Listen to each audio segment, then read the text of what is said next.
Genghis Khan, who lived from 1162 to 1227, was the best conqueror in history. The Mongol Empire was the biggest land empire the world had ever seen. It was built by his troops. He spent his time with women when he wasn't busy taking over Asian countries. About 500 concubines were his wives. He had 6 wives.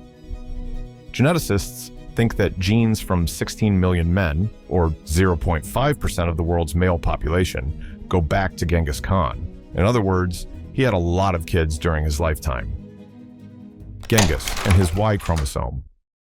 Geneticists concentrated their attention on Y chromosomes in the research of historical genetics that was initially published in 2003. The Y chromosome is exclusively passed on from father to son in a direct and unmediated manner. The chromosome is essentially unaltered, with the exception of markers, which are random changes that can be traced back to source. When geneticists discover a marker, they are able to determine which males are genetically related to one another. Through the course of the research, the Y chromosome was identified as belonging to 16 million males in Asia. There has only ever been one man in the history of the world who is capable of fathering a large number of children from China to the Middle East. The region in question corresponds to the region that was under the control of the Mongol Empire at the time of his passing.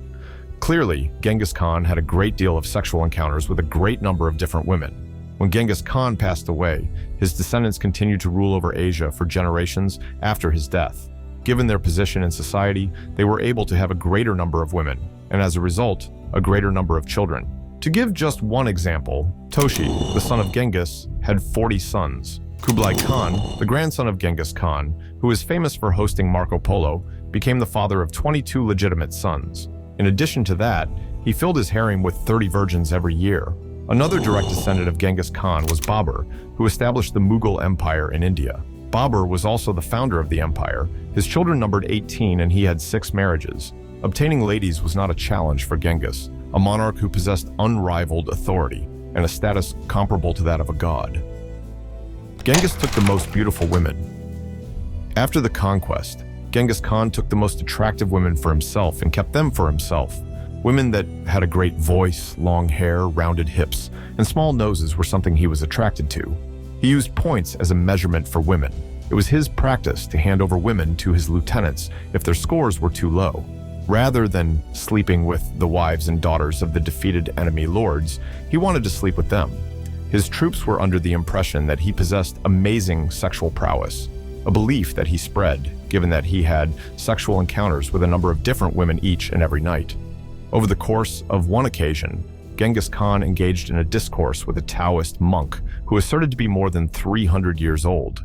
The monk was asked by Genghis how he could live a long and healthy life.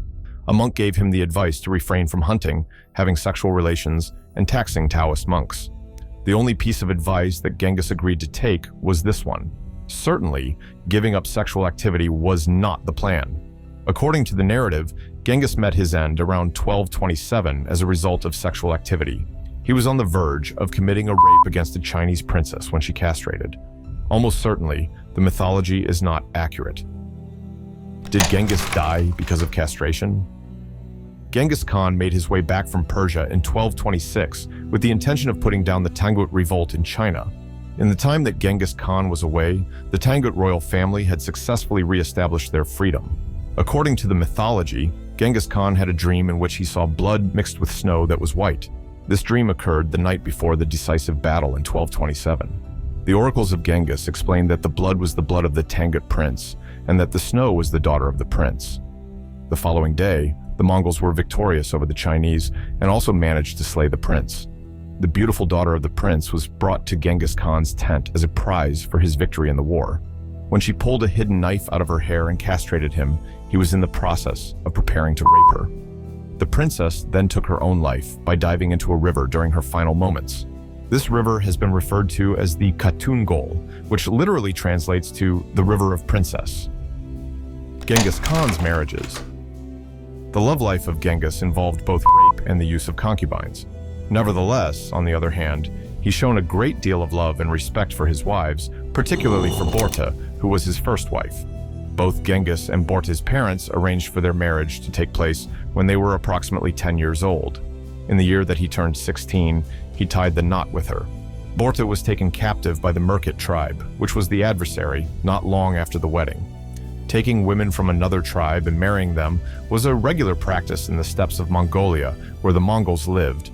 Many years ago, Genghis's father took his mother away from the Merkit tribe and stole everything she had. Through the kidnapping of Borta, the Merkits had exacted their revenge on the tribe of the Genghis Khan. On the other hand, Genghis was not a typical man. He launched an assault on the Merkits and rescued Borta.